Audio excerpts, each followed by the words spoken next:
The HUD in Black Ops 4 Zombies is ugly. Compared to the HUD of other games, this one is crowded, obstructive, and kind of distracting. It doesn't make the game unplayable. I've actually gotten kind of used to it over the months, but still, when I do notice it, it bothers me. And so, what I've decided to do today is redesign the HUD myself.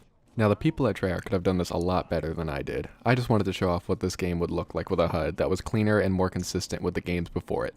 Let's start with the scoreboard screen, because I didn't change too much about it. Here's the original, and here's mine.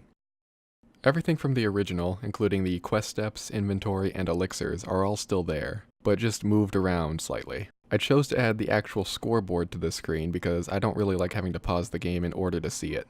I also changed the overall look of it to be more like it was in Black Ops 1, but that's more of a personal preference and not a big priority. The other thing I added was the location's name. I like this feature, but I don't think it's important enough to constantly show players, and it's a lot more appropriate here. But that's it. No major changes were made here. Now we'll move on to the main HUD. Here's the original, and here's mine. My primary objective while designing this was to make the whole thing a lot cleaner, but also preserve the gameplay mechanics that were added in this game. Let's start with the left side.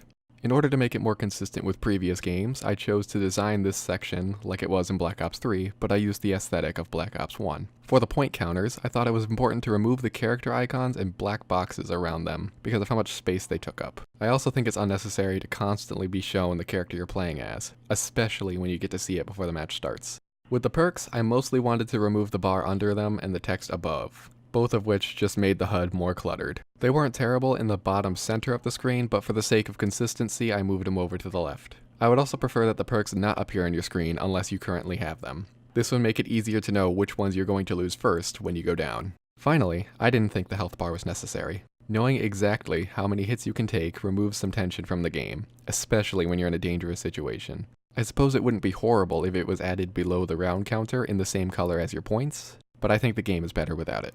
Anyway, that's the left side. Now we'll discuss the right, which is where the major changes were made.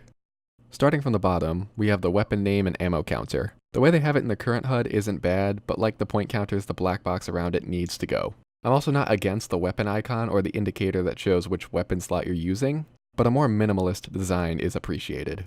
Moving up, we'll see the equipment. I moved them above the weapon's name and removed almost everything about them except the icon and their corresponding numbers.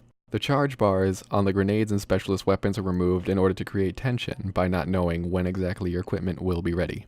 Instead, the grenade counter and specialist level will simply increase or decrease when appropriate. For the specialist weapon's charge, I think it should be portrayed like the shield was in Black Ops 3.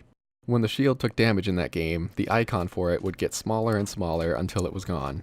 In this game, the specialist icon could be replenished as it charges, glow when it's ready, and be depleted as it's used. The same system could also be applied to the shield in this game, but the health bar for it isn't necessarily bad, especially considering how important the shield is and that it's not always on your screen. Finally, the elixirs, where the biggest changes were made. Instead of each direction on the D-pad activating a different elixir, they are now in a kind of wheel, much like the card system in Infinite Warfare. You can scroll through the elixirs with the left and right directions on the D-pad and then press up to activate the one you have selected. This does change the current controls of the game, but the space saved with this new design makes it worth it in my opinion. This gameplay change would also free up the down button on the D-pad, which could be used for the shield like it was in Black Ops 3, and then the left bumper would be free for a secondary grenade maybe? But that's a rather major change from the gameplay, and not a priority of mine. And those are all the major changes I would make to the HUD, but there are some smaller, less important details I would change that I'd like to go through quickly. First of all, character names in the subtitles should be the same color as their points. Other characters, however, would still be red. Additionally, the outline of players through walls should also match their point color, instead of just being green all the time. The option to turn it off would also be nice, but it's never really bothered me. I would prefer that the round numbers stick with the tally marks until round 11 as opposed to round 6. I think there should be slight changes in the HUD between Aether maps and Chaos maps to reinforce the difference between the two.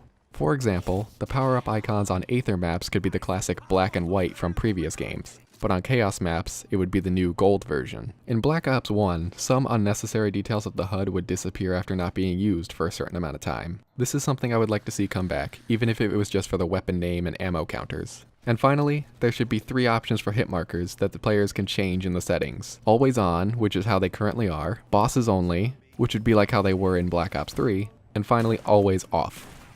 And that's it. That's every change I would make to the HUD of this game. Like I said before, the HUD isn't horrible on its own, but compared to the games before it, I think it could be better.